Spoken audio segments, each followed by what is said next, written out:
Murray, you guys are now in Laval. Does anything shift just being on the road and being in this environment versus home?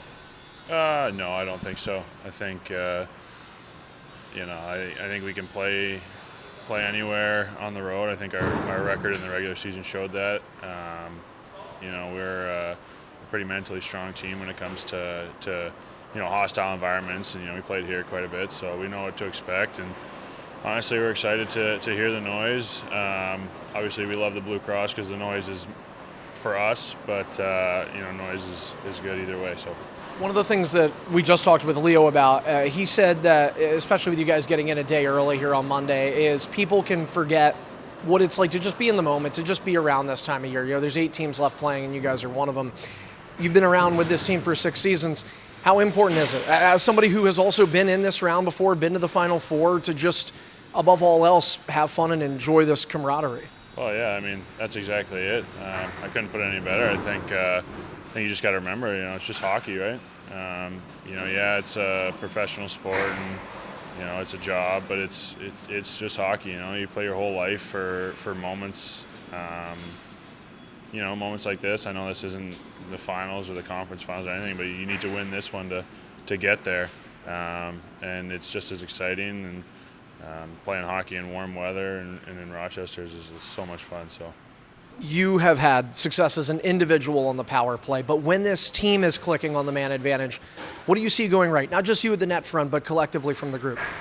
Oh, I mean, I think the obvious one is Cale Clegg from his office there. That's working. It's working for all of us. But when it comes to systems and effort level, it's all there. It's all execution. And our execution's on, playmaking's there, and we're getting chances. And not only, you're not supposed to score every power play. It'd be nice to score every power play, but that's just not the way it works. But just being able to take momentum from our man advantage, creating opportunities, and bringing it back into 5-on-5 play if we don't score or something doesn't happen. So.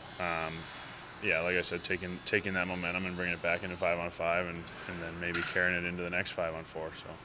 You've scored a lot of goals on a lot of different goalies. They have 2. We really don't know who's going to start. Does it matter? Does it change whether it's shot selection or attack of the net front, one weakness that maybe Fowler has that Primo doesn't, or vice versa? Not necessarily. I think when we're playing our game, when we're playing fast, shouldn't matter what goalie you put in front of us. We got some very talented goal scorers, playmakers. So I think if we're on, then it shouldn't matter.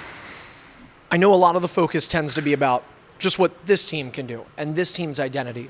What did this team do? What did the Amerks do differently in Game 2 that resulted in a win versus Game 1? Oh, I think we talk about it a lot. It's just playing to our identity. If we played our identity, I don't think there's a team that can keep up with us. When it comes to foot speed and playmaking, and so I think when it came to Game 2, I think we focused more on ourselves, and we stopped that feeling out process that we kind of were a little timid going into Game 1 and try to see what was going to happen, what the series was going to be like.